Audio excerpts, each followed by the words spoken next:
Serve a steak, you poor people. Nancy, my sister-in-law, sneered at the homemade dishes laid out on the table. I was too shocked to speak. How can you expect us to eat this pathetic food? Can't you even serve steak? Are you poor or just stingy? Serve steak already. Mary, her mother, had lovingly prepared the meal for their long-awaited return, but Nancy tossed her fork aside. Nancy had pushed the family business onto John, my husband and the second son in their family, and lived as they pleased, only showing up after 5 years. Her husband, Daniel, was still under her selfish thumb. What? This food looks terrible. We made the effort to come here, and this is all you can offer? Nancy cursed at the food set before her. Beside her, Daniel was smirking. Why did they even come back? No matter that he's the eldest son, this was not the right way to reunite. I was at my breaking point, but John's feelings were likely more complex and intense. This is the last time we'll be seeing you. John stood up and spoke to Daniel and Nancy in a low voice. It was the first time I had seen the usually gentle and kind John show such a stern expression. My name is Victoria Smith, a 45-year-old housewife. I've been married to John, the second son of the Smith family, for 12 years. Now, we live with John's parents and our 10-year-old daughter in his family home. Until our daughter Emma turned 1, we lived in an apartment near my parents' place. Having my mom close by during my pregnancy, childbirth, and postpartum period was a great comfort. If possible, I would have liked to stay near my mom until Emma got a little older, but everything changed 9 years ago on the day of that family meeting.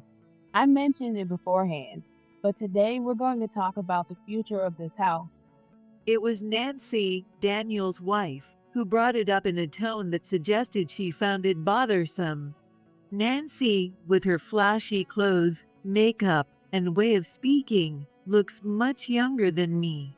But she's the same age as I am. Daniel, John's older brother, is weak-willed and can't stand up to Nancy.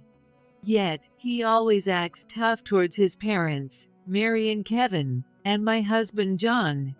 After drifting from one job to another, saying each wasn't right for him, he seemed like a hopeless guy to me. That hopeless guy then spat out, sounding even more annoyed. Let's get this over with. John and I had been vaguely informed that we were summoned to discuss our future. I was worried that something might be wrong with Mary or Kevin's health, but it didn't seem to be the case, which was a bit of a relief. I had left my daughter Emma with my mom so she wouldn't interrupt the discussion. I'm sorry. Thanks for gathering despite your busy schedules. Really? We could have handled this over the phone instead of coming all the way out to this rural area. Anyway, let's get started quickly. In front of us, Mary and Kevin sat looking apologetic. For some reason, they seemed smaller than usual, and I felt a little sorry for them. We've managed so far, but recently our bodies just haven't been cooperating. We're thinking it might be time to step down. Step down? Do you mean retiring? Or are you closing the shop? John seemed a bit surprised. The family business was a small construction company. Besides Mary, who handled the office work, there were about 3 employees, and it had been a trusted, steady business in the community for 40 years, unaffected by the economy. We thought about closing it, but we still have ongoing projects, and there might be more coming up. So, we called you to see if there's a way to keep it going. That's why, John, we want you to take over. What? Wait a minute. You can't just drop this on me. I have my job and my family. You don't have kids yet, so you are more flexible. Because you have a kid, you're the better choice. Your child is happier in nature, right? And wouldn't it be great for her to live with her grandparents? Right, Victoria? I tried to process the sudden news, my mind racing. So, you're saying John should quit his job to take over the construction company, and we should move here as a family to live with Kevin and Mary? Exactly. You seem like you fit right into rural life. We're counting on you. There's no way we can make such an important decision on the spot. John was right. Well, they might as well just shut down the company otherwise. Nancy said that offhandedly. But that won't work, right, John?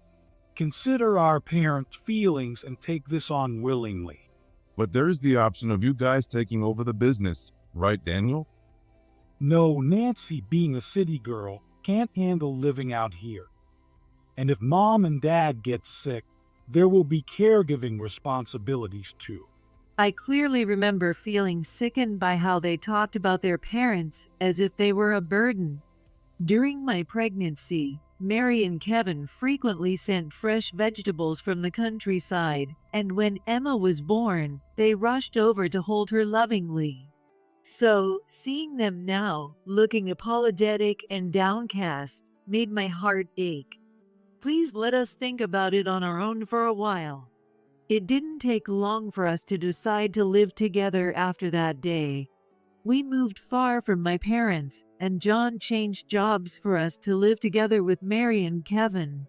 I needed a certain level of determination, but I think John's resolve was much greater than mine. He quit his job and stepped into a completely unknown world. Victoria, thank you. I'm not confident about running the construction business, but I'll do my best so you and Emma won't have any troubles. I'm counting on your support. Even then, John asked me sincerely. John's kindness is something he inherited from his parents. Kevin and Mary will help us, so let's not stress too much. Thank you for everything. And so, our life together began. The saying, "It's easier done than said," held true, as living together turned out to be stress-free, and we quickly adapted to rural life. With John around, Kevin regained his energy and was often busy going out to the sites or giving John advice. Mary still works as an office clerk. Supported by them, John has become a respectable business owner. Emma, who was 1 year old, grew up loved by Mary and Kevin and is now 10 years old. She loves animals, especially horses. Grandpa, Grandma, let's go to the ranch. There is a ranch a short drive away, and Mary and Kevin often took her there. One Sunday afternoon, Emma was asking Mary and Kevin to take her to see the animals again. Maybe I should go too. John got up from where he was relaxing in the living room as he said that. Then Mom should come too. Yeah, I guess I'll go too. Yeah. Let's all go. And let's get ice cream. Emma was excited. It had been a while since we all went out together, so I felt a little excited too. Everyone got ready and headed out the door. Just as we were about to get into the car to leave, Cool car. I looked in the direction Emma was pointing and saw a flashy convertible heading our way. I had a bad feeling. The car didn't slow down and came to a rough stop right in front of us. This is the worst. My hair is all gritty from the dust. My skin feels rough too. This is why I hate the countryside. We should have put the top up as soon as we got off the highway. I forgot how dusty it can be out here. As I expected, it was Daniel and Nancy getting out of the car. This was the first thing they said after showing up unannounced for the first time in 5 years. Grandma, who are these people? You haven't seen them in a long time, so it's no wonder you don't remember. This is your dad's older brother and his wife. Hello. Daniel and Nancy barely glanced at Emma despite her greeting them. What's going on? Why are you here all of a sudden? Do we need a reason to come? This is my family home. Meeting them after 5 years, they seemed even more unpleasant than before. Still, Mary, who seemed to adore Daniel, said with a smile, Of course not. I'm glad you came. We were just about to go to the ranch. Would you like to come with us? The ranch. Why would I go to a place that smells like animals? I wish they'd just leave. Why did they come here? Oblivious to my irritation, Emma was excited. The ranch doesn't smell. The animals are so cute. Come with us. Hey, tell this kid something. Well, what's your name again? I'm Victoria. They had even forgotten my name. Oh, right, Victoria. Look, we've been in the car for a long time and we're tired. Aren't you supposed to offer us some coffee and let us rest before dragging us out? I'm sorry. I'll get some coffee right away. Please come in. Hiding my discomfort, I opened the door and invited them inside. Mom, what about the ranch? I'm sorry. We'll definitely go on the next break. I whispered softly to Emma, who looked like she was about to cry. Even though she's still a child, Emma has developed a bit of maturity and seemed to understand my situation. Okay, I'll go play with my friends then. Emma left the house. Then, everyone except Emma sat in the living room. This house hasn't changed at all. Aren't you going to remodel it? You're earning now, right? It seems like things are going well. I like the old design, but eventually we'll need to make some updates. Really? So, you must have saved a lot by now? Not really. And we never know what might happen with the construction business, so we need to keep some savings. We're not struggling, but we're not exactly swimming in money either. Nancy kept glancing at me. You still dress like you shop at discount stores. Her condescending attitude towards me hadn't changed. If you're not struggling, you should spend a little more on fashion. You're probably just saving up and hoarding money, aren't you? It was strange how much they were probing into our finances, especially considering they arrived in an expensive car and were decked out in flashy designer clothes. I could imagine they were living quite comfortably. What on earth are they here for? To brag about their wealthy lifestyle? It was hard to believe they came just to see Mary and Kevin, but it was equally hard to think they came without any purpose. Hey, are you seriously just giving us coffee? We haven't had lunch, you know. The clock showed 3 p.m. Nancy pulled out a cigarette, looking annoyed. I'm sorry, it slipped my mind. I'll prepare something right away. I hurriedly stood up and headed to the kitchen. Mary followed me. Mary, I'll take care of it. You should go talk to them. It's been a while since you've seen them. It had been 5 years since they last saw Daniel and Nancy. Despite their quirks, I'm sure she was happy to see them. It's been a while, so I want to make something for them. It won't be fancy though. Mary's warm smile erased my unpleasant feelings. I hope I can become someone as gracious as her someday. Then I'll be your assistant, Mary. Mary is a genius in the kitchen. She didn't really need an assistant. While I prepared one dish, she skillfully made several delicious dishes with whatever was in the fridge. We carried the dishes and set them on the table. The table was now full of appetizing food. I'm sorry for the wait. It's been a while since you had Mary's cooking, right? Please help yourselves.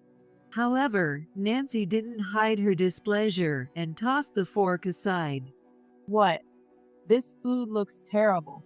We made the effort to come here, and this is all you can offer? I couldn't believe my ears. But I calmed myself and asked, Is there something you don't like? That's not what I'm saying. Nancy, possibly irritable from hunger, spoke even more harshly.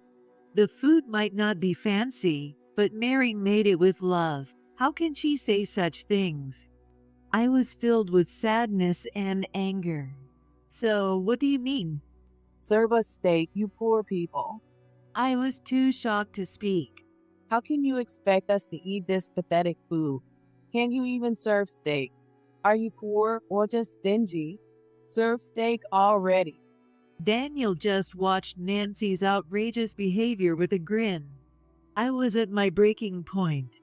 I've swallowed my pride many times, but today is unforgivable. It felt like Mary's heart was being trampled on, and I couldn't stand it. Just as I was about to snap back, John stood up before I could say anything. This is the last time we'll be seeing you. What? I had never seen such a stern look on his face. John was usually so gentle, and Nancy seemed taken aback for a moment. What do you mean by last time? Daniel, who had been smirking at the situation, now looked flustered. It means exactly what it sounds like. We won't be seeing each other again. When did you get so high and mighty? Just because you took over the business, don't get cocky. I'm the eldest son. I have the authority in this house. You were just born before me. That's all. You haven't done anything as the eldest son or as a family member. You don't have any authority over this house. What did you say? Daniel stood up. He clenched his fists, his face turning bright red. Despite his weak nature, he was quick to anger. Unlike Mary, Kevin, and John, who were all calm, I wondered who he took after. Stop it. This is going to get messy. It was Nancy who stopped Daniel, who looked like he was about to hit John. I'll make sure this is the last time we meet if that's what you want, but it won't come for free. We're adults. You understand that, right? So that's it. I finally understood why they suddenly showed up. They had come to ask for money. These two always showed up when it involved money. It had been 5 years, so I had forgotten. But John remained calm. I understand. I've been waiting for this day. Waiting? Nancy looked frightened at John's smiling response. Yes. We've all been eagerly waiting for this day. Everyone in the community. We couldn't wait for this day to come. What does he mean by that? John had never mentioned anything like this to me.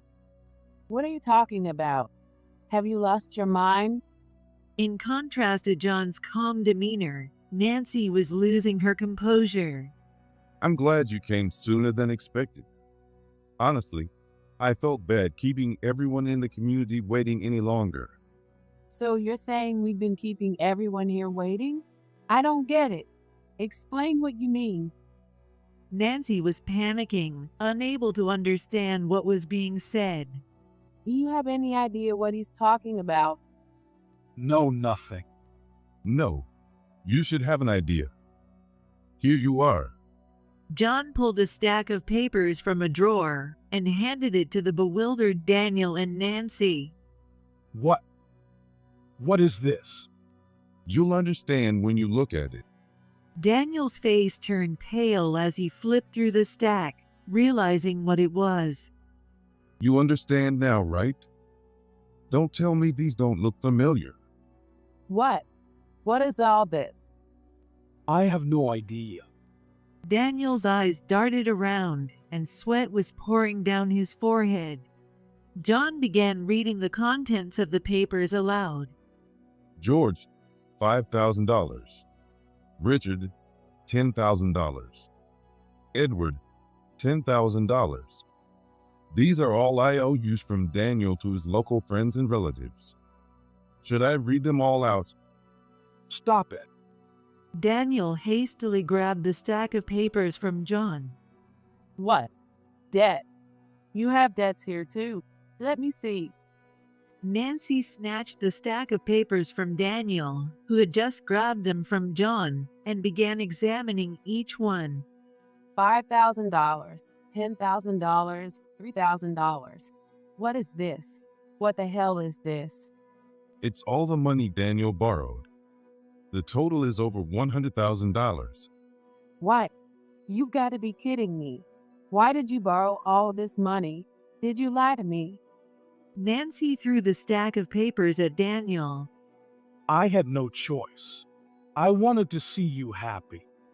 According to Daniel, he borrowed the money to buy the expensive brands, flashy cars, and a condo that Nancy liked. I bought many things for you, but the loan payments for the car and the condo are tough. And you never cook at home. We always eat out. You don't save any money. You leave all the finances to me. So you're saying it's all my fault? Your earnings are the problem. How can we save anything with what you make? And who's the one losing all the time because they suck at gambling? I'm sorry, but you gamble with me too. Every time we lose, you tell me to borrow more because we'll definitely win next time. You're the one who made me use the credit cards for loans. Daniel had loved gambling since he was young. Before getting married, Daniel would spend his entire salary on gambling, playing not only on holidays, but also whenever he had free time on weekdays.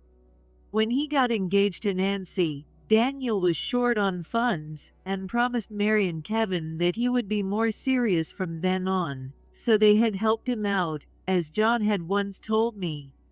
Despite this promise, he had continued gambling. Nancy, who married Daniel, also got deeply involved in gambling.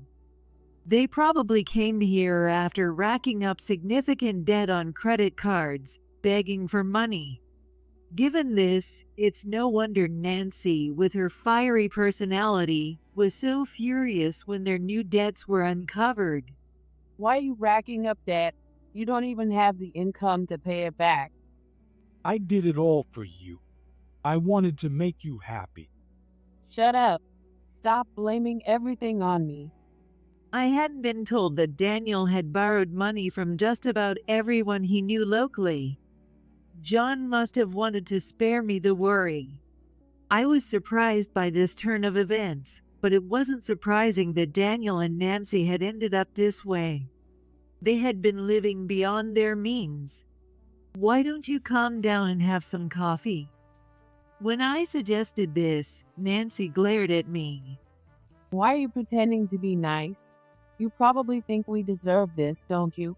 It's all your fault for not letting Daniel take over the construction business, so fix it. We're family, aren't we? Nancy's anger was now directed at our family as well. Her accusations were ridiculous and made no sense. Had she forgotten that 9 years ago, she had refused to live in this rural area? Since that day, John had worked tirelessly at a job that was completely new to him. That's why we've come this far. Nancy seemed to calm down a bit after directing her anger at our family. Anyway, you can default on these local debts, but we need to repay the credit card loans. Our assets are also ours, so give us our share right now. Think of it as getting our inheritance early. How could she say such terrible things in front of Mary and Kevin? I was shaking with anger, but John didn't show any reaction. It can't be helped. John replied calmly. Nancy's face lit up. Oh, you're so understanding. As expected of you, John. If you get it, then give us the cash quickly. Then we'll leave and never come back. We won't need anything from this house anymore. All right, I'll give it to you. Victoria, has everyone gathered? John asked me, and I opened the front door to check outside. The local people had already gathered. Please call them in right away. John had asked me to do this right after Daniel and Nancy showed up. The list he gave me had the phone numbers of the people who are now gathered. I had contacted them without knowing the reason. I invited everyone into the yard. I wasn't sure how many people there were, but the large yard was filled with local people. They were all people who had lent money to Daniel and hadn't been repaid. Later, I heard that John knew Daniel and Nancy were drowning in credit card debt and couldn't see a way out. Daniel had listed John and Kevin as contacts without their permission, so they'd been receiving calls from multiple credit card companies. That's why John had anticipated that they would come begging for money soon. Please be patient a little longer. Daniel and Nancy will definitely come back. When they do, I want to repay you in front of them. John went around to each house, asking the locals for their understanding. After taking over from Kevin, John worked earnestly and sincerely, valuing his relationships with people. Everyone trusted him. John and the locals who believed in him had eagerly awaited this day. Unaware, Daniel and Nancy walked right into the situation. For Daniel, it must have been an unexpected turn of events. He couldn't say anything in front of his friends and relatives, and just looked down in embarrassment. No one spoke to Daniel. They only looked at him with disdain. I'm truly sorry for the trouble Daniel has caused you. Thank you for trusting us. As promised, I will repay the money he borrowed right in front of him. John apologized to each person and paid off Daniel's debts. Mary and Kevin, standing next to John, also apologized to everyone. Unable to bear watching, I apologized as well. Stop it. That money is ours, isn't it? Cut it out. Nancy, unable to accept the situation, screamed hysterically beside the elderly Mary and Kevin, who were apologizing. Give it back. Nancy tried to snatch the envelopes full of cash from John's hands. Daniel just stood there, unable to say anything. Be quiet. Kevin, who hadn't said a word until then, spoke in a low, commanding voice. It was the first time Kevin, who had never raised his voice in front of us, spoke sternly. Even Nancy fell silent, looking frightened. I won't allow you to disrespect these people any further. But it's our money. Without it, we're finished. Nancy collapsed to the ground, crying. I'm sorry for their disgraceful behavior. Kevin apologized to the locals once again and then spoke to Daniel and Nancy. This money was earned by John, who suddenly became the president of a construction company after being a salaried worker. He worked desperately to earn it. I can't imagine how difficult it must have been. John shook his head. But having watched him closely, I knew the struggles he went through. And Victoria has been diligently saving money while supporting John in this unfamiliar place. I am truly sorry that we have to use their savings to pay off your debts. Kevin's words brought tears to my eyes. Nancy, it's not our money. You two pushed the construction company onto John and Victoria because you didn't want to live in the countryside, and now you have the nerve to say that. Have you no shame? The two of them couldn't say anything. Daniel placed his hand on Nancy's shoulder. Don't touch me. Nancy angrily shook off his hand and cried out. I wish I had never married you. I could have been much happier without you. No matter who she married, it would have been the same.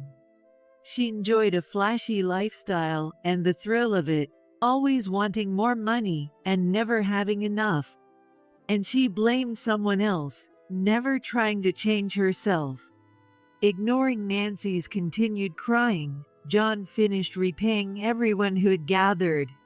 Finally, Mary, Kevin, John, and I apologized again. As the locals left, thanking us instead, I was relieved that we hadn't let them down and that it didn't end in betrayal. No one spoke to Nancy or Daniel until the very end. I'm sorry for keeping it from you, and I'm sorry for acting on my own without consulting you.